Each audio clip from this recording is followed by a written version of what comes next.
Genesis chapter 19. The two angels came to Sodom at evening. Lot sat in the gate of Sodom. Lot saw them and rose up to meet them. He bowed himself with his face to the earth. And he said, "See now, my lords, please come into your servant's house, stay all night, wash your feet, and you can rise up early and go on your way." They said, "No, but we will stay in the street all night." He urged them greatly, and they came in with him and entered into his house. He made them a feast and baked unleavened bread, and they ate. But before they lay down, the men of the city, the men of Sodom, surrounded the house, both young and old, all the people from every quarter. They called to Lot and said to him, "Where are the men who came into you this night? Bring them out to us, that we may have sex with them." Lot went out to them through the door and shut the door after himself. He said, "Please, my brothers, don't act so wickedly. See now, I have 2 virgin daughters. Please let me bring them out to you, and you may do to them what seems good to you. Only don't do anything to these men, because they have come under the shadow of my roof." They said, "Stand back." Then they said, "This one fellow came in to live as a foreigner, and he appoints himself a judge. Now we will deal worse with you than with them." They pressed hard on the man Lot, and came near to break the door. But the men reached out their hand, and brought Lot into the house to them, and shut the door. They struck the men who were at the door of the house with blindness, both small and great, so that they wearied themselves to find the door. The men said to Lot, "Do you have anybody else here?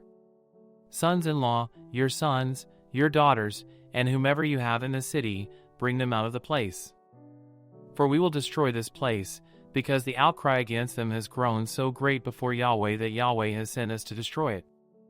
Lot went out and spoke to his sons-in-law, who were pledged to marry his daughters, and said, "Get up. Get out of this place, for Yahweh will destroy the city." But he seemed to his sons-in-law to be joking.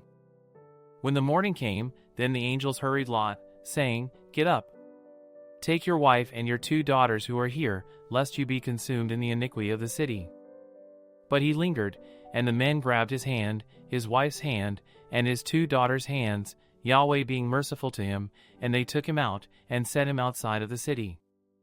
It came to pass, when they had taken them out, that he said, "Escape for your life. Don't look behind you, and don't stay anywhere in the plain. Escape to the mountains, lest you be consumed."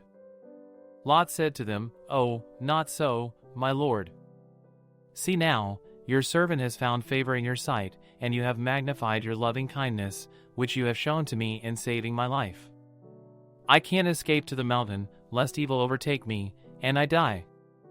See now, this city is near to flee to, and it is a little one. Oh, let me escape there, isn't it a little one, and my soul will live." He said to him, "Behold, I have granted your request concerning this thing also, that I will not overthrow the city of which you have spoken. Hurry, escape there, for I can't do anything until you get there." Therefore the name of the city was called Zoar. The sun had risen on the earth when Lot came to Zoar. Then Yahweh rained on Sodom and on Gomorrah sulfur and fire from Yahweh out of the sky.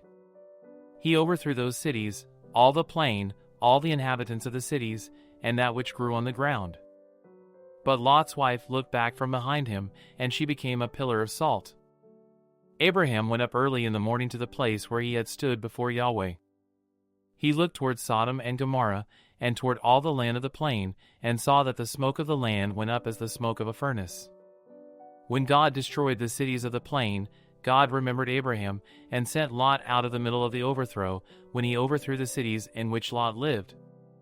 Lot went up out of Zoar, and lived in the mountain, and his 2 daughters with him, for he was afraid to live in Zoar. He lived in a cave with his 2 daughters. The firstborn said to the younger, "Our father is old, and there is not a man in the earth to come into us in the way of all the earth.